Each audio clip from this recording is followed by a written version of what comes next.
जौहर engineers से एक minute रुक जाओ। इस सरकारी नौकरी की सीधी भर्ती निकल गई है और सैलरी 54,000 से शुरू और लाखों तक जा सकती है। अगर आपने ये मौका मिस किया तो अगला चांस कब आएगा कोई नहीं जानता। लिबर्टी लास्ट डेट और अप्लाई कैसे करना है सब कुछ अभी बताने वाला हूँ, ध्यान से देखना।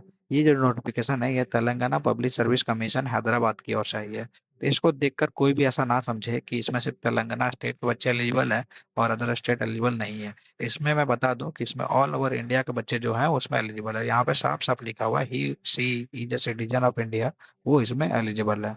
तो इस चीज का गलतफहमी आप सबसे पहले दूर कर लीजिएगा। इसमें जो ब्रांच एलिजिबल है वो असिस्टेंट एजुकेटिव इंजीनियर के लिए सिविल ब्रांच के बच्चे इसमें अप्लाई कर सकते हैं। साथ ही साथ आप इसमें अगर इलेक्ट्रिकल ब्रांच से हैं तो भी आप इसमें अप्लाई कर सकते हैं, या फिर अगर आप इसमें इन्वायरमेंट से भी हैं तो भी अप्लाई कर सकते हैं। इन्वायरमेंट के लिए क्या है कि जो ब्रांच का नाम है, कौन कौन सा ब्रांच इसमें एलिजिबल है, वो civil, mechanical, chemical, biotechnology, mining, environment engineering. अगर किसी भी ब्रांच से आप बी बीटेक किए हुए हैं तो आप इस ब्रांच के लिए एलिजिबल हैं।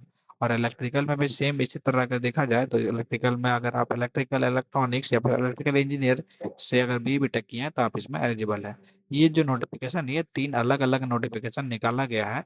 ये जो तेलंगाना पब्लिक सर्विस कमीशन है ये तीन अलग अलग नोटिफिकेशन निकाले हुए हैं हर अलग अलग ब्रांच के लिए। तो सबका नोटिफिकेशन सेम है, सिर्फ एलिजिबिलिटी में जो मैं था वही मैं बता दिया हूँ। मैं एक नोटिफिकेशन को एक्सप्लेन कर दे रहा हूँ कि जैसे सबमिशन जो ऑनलाइन का वो 6/6/2026 से लेकर 13/7/2026 शाम 5 बजे तक चलेगा। और इसका जो टेंटेटिव एग्जाम शेड्यूल है वो अक्टूबर 2026 है। सभी में यही अक्टूबर 2026 है। तो एग्जाम का जो महीना रहेगा और जो इन्वायरमेंट वाला उसमें सितंबर 2026 है। तो इस चीज़ का खास ध्यान रखना है। बाकी कैसे इसको अप्लाई करना है कि अप्लाई करने के लिए पहले आपको ओटीआर करना है। ओटीआर जो भी आप कीजिएगा तो वो एक बार जो कर दीजिएगा वही आपका फिक्स हो जाएगा, उसके बाद कोई भी चेंज नहीं होगा। और जो एप्लीकेशन है वो ऑनलाइन आपको अप्लाई करना है। इसमें क्या कि जब ओटीआर आप कीजिएगा तो जो ओटीपी एसएमएस के लिए जो आप ईमेल आईडी और मोबाइल नंबर डालिएगा उसको आप संभाल कर रखिएगा फर्दर पूरा रिक्रूटमेंट प्रोसेस तक। अगर बीच में आप चेंज करते हैं तो कोई दिक्कत हो सकता है। इसका जो कमीशन है वो जो एग्जाम लेगी वो ऑब्जेक्टिव टाइप लेगी, यानी कि इसमें कोई भी रिटर्न एग्जाम नहीं होगा, सिंपल एमसीक्यू बेस्ड एग्जाम होगा। जो कि आइदर ओएमआर यानी कि ऑफलाइन मोड पे भी हो सकता है या फिर सीबीटी यानी कि कंप्यूटर बेस्ड टेस्ट भी हो सकता है। अब इसमें बोला गया है कि जैसे जो असिस्टेंट इंजीनियर एग्जीक्यूटिव सिविल के लिए है उसमें टोटल 222 वैकेंसी 18 से लेकर 44 साल तक के बच्चे इसमें एलिजिबल है। और जो आपका पे स्केल है वो 54,220 से लेकर 1,33,630 तक है।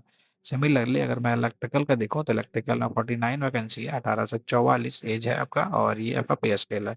इसी तरह अगर मैं इन्वायरमेंट वाला में देखूँ तो इन्वायरमेंट वाला में 19 वैकेंसी है और 18 से लेकर 44 इसमें एज है, और जो आपका पे स्केल है वो सेम है। तो जो भी ब्रांच में आप एलिजिबल हैं उसमें आप अप्लाई कर सकते हैं। आप ऑल इंडिया एलिजिबल सिटीजन इसमें एलिजिबल है। और जो इसका एप्लीकेंट्स है उससे जो भी एकेडमिक क्वालिफिकेशन ये सब वगैरह का लास्ट डेट जो देखा जाएगा वो 2/6/2026 तक ही देखा जाएगा। इसमें एज के लिए साफ साफ ऐसे करके भी लिखा हुआ है कि जो मिनिमम एज होगा वो 18 साल होगा, यानी कि जो बच्चे 1/7/2008 के पहले जन्म लिए हैं वो लोग एलिजिबल है, या फिर 44 साल मैक्सिमम एज है यानी कि 2/7/1982 के बाद जो बच्चे जन्म लिए हैं वो लोग इसमें एलिजिबल है। और इसमें एज रिलैक्सेशन भी है, लेकिन ये जो एज रिलैक्सेशन है ये सिर्फ तेलंगाना के बच्चों को ही सिर्फ इसमें दिया जाएगा। इसमें अप्लाई करने के लिए क्या है कि एप्लीकेंट्स को पहले जाना है इस वेबसाइट में, वहाँ पे जाके अप्लाई करना है। इसका लिंक मैं डिस्क्रिप्शन में दे दूंगा तो वहाँ से भी अप्लाई कर सकते हैं।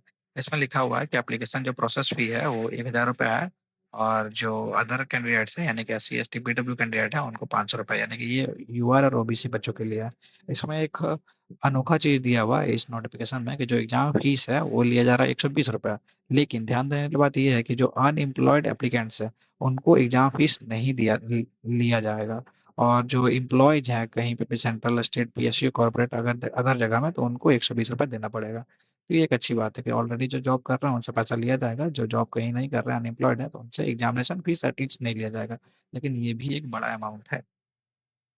उसके बाद जो एग्जाम का स्कीम है वो एनेक्सर 2 में दिया हुआ है तो वो मैं दिखाऊंगा। और जो आपका एग्जामिनेशन सेंटर होगा आप कहीं से भी है ऑल ओवर इंडिया में तो एग्जामिनेशन सेंटर यही 5 आपका होगा, जो कि सारा तेलंगाना में बिलोंग करता है। तो एग्जामिनेशन आपका ऑब्जेक्टिव टाइप होगा सीबीटी या फिर ओएमआर पे, ये चीज़ मैंने बता दिया है। और ये कैसे चलेगा वो भी मैं दिखा दे रहा हूँ कि जो एग्जाम आपका होगा वो 2 पेपर में होगा, यानी कि ये रिटर्न एग्जामिनेशन दिखा रहा है लेकिन ये ऑब्जेक्टिव टाइप ही चलेगा। नंबर ऑफ क्वेश्चन जो रहेगा वो जनरल स्टडीज और जनरल एबिलिटी से 150 क्वेश्चन रहेगा, 150 मिनट यानी कि 2.5 घंटा आपको समय दिया जाएगा। और हर क्वेश्चन 1 नंबर का रहेगा यानी कि 150 मार्क्स का। और जो सिविल वाला रहेगा उसका जो एग्जाम रहेगा वो डिग्री लेवल का होगा और वो आपका 150 क्वेश्चन 150 मिनट लेकिन हर क्वेश्चन 2 नंबर का रहेगा तो 300 नंबर आपका मैक्सिमम मार्क्स होगा। तो टोटल मार्क्स आपका जो मेरिट बनेगा वो 450 पे बनेगा।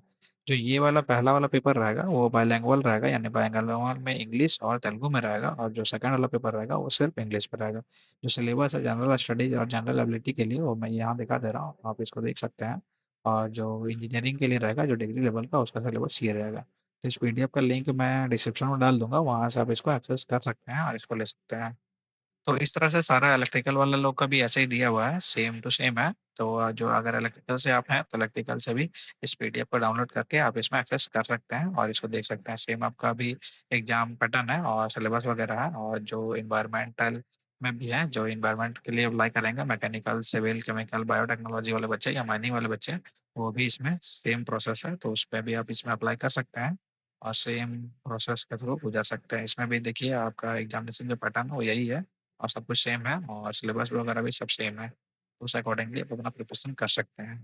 अगर कोई भी डाउट है इस नोटिफिकेशन के रिगार्डिंग तो आप मुझे कमेंट करके पूछ सकते हैं। जय हिंद।